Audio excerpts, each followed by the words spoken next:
अक्सर अपने बयानों के कारण विवादों में रहने वाले शिया सेंट्रल वक्फ बोर्ड के पूर्व चेयरमैन वसीम रिजवी ने मुस्लिम धर्म को छोड़कर हिंदू धर्म को अपना लिया है। वसीम रिजवी ने मंदिर में शिवलिंग पर दूध चढ़ाया और फिर पूरे विधि विधान के साथ हिंदू धर्म को अपनाया। हिंदू धर्म अपनाने के बाद वसीम रिजवी ने अपना नाम जितेंद्र नारायण सिंह त्यागी रख लिया। वसीम रिजवी के हिंदू धर्म अपनाने से राजनीति में हलचल मच गई है।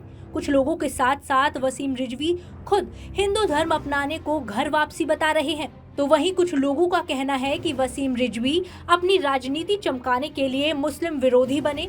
इतना ही नहीं, कुछ मुस्लिम इमामों ने वसीम रिजवी को इस्लाम से निकाल तक दिया था।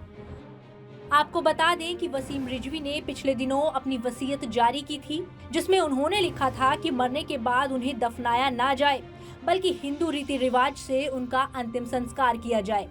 इस वीडियो में आपको बताएंगे कि वसीम रिजवी कौन है और अपने कौन से बयानों के कारण वसीम रिजवी अक्सर चर्चा में रहे हैं। उत्तर प्रदेश की राजधानी लखनऊ में जन्मे वसीम रिजवी एक शिया मुस्लिम थे। कॉलेज की पढ़ाई खत्म करने के बाद वसीम रिजवी सऊदी अरब चले गए और एक होटल में नौकरी करने लगे। इसके बाद कुछ समय उन्होंने जापान और अमेरिका में भी नौकरी की। फिर वापस आकर उन्होंने नगर निगम का चुनाव लड़ा और यहीं से उनके राजनीतिक करियर की शुरुआत हुई। साल 2000 में वसीम रिजवी समाजवादी पार्टी से नगर सेवक चुने गए। इसके बाद वसीम रिजवी वक्फ बोर्ड के सदस्य बने और बाद में चेयरमैन के पद तक पहुंचे। हालांकि वसीम रिजवी पर वक्फ बोर्ड की संपत्तियों को अवैध रूप से बेचने का आरोप है, जिसकी जांच सीबीआई कर रही है। चलिए अब आपको बताते हैं वसीम रिजवी के कुछ विवादित बयानों के बारे में। वसीम रिजवी ने कहा था कि देश की 9 विवादित मस्जिदों को हिंदुओं को सौंप दें मुसलमान। इसके बाद मदरसों को लेकर रिजवी ने कहा था कि इस्लामी मदरसों को बंद कर देना चाहिए, क्योंकि ये आतंकवाद को बढ़ावा देते हैं। बहुत से मदरसों में आतंकी ट्रेनिंग दी जाती है, आधुनिक शिक्षा नहीं।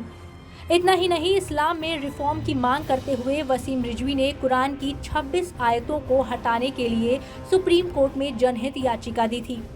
अपनी इस याचिका में वसीम रिजवी ने कहा था कि कुरान की इन आयतों से आतंकवाद को बढ़ावा मिलता है। हालांकि रिजवी की इस याचिका पर सुनवाई हुई, लेकिन अदालत ने इसे खारिज कर दिया था। इसके बाद वसीम रिजवी मुस्लिम संगठनों के निशाने पर आ गए थे।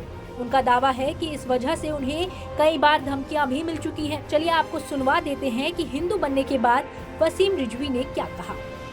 धर्म परिवर्तन की यहाँ पर कोई बात नहीं है। जब मुझको इस्लाम से निकाल ही दिया गया, तो अब ये मेरी मर्जी है कि मैं किस धर्म को स्वीकार करूं।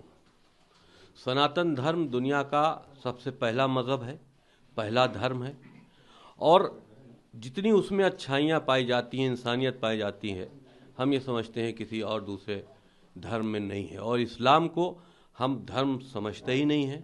इतना पढ़ लेने के बाद इस्लाम के बारे में, मोहम्मद के चरित्र के बारे में, और जो उनकी आतंकवादी चेहरा है उसको पढ़ने के बाद हम ये समझते हैं कि इस्लाम कोई धर्म नहीं है, मोहम्मद द्वारा ऑर्गेनाइज किया हुआ एक आतंकी गुट है जो 1400 साल पहले अरब के रेगिस्तानों में तैयार किया गया था।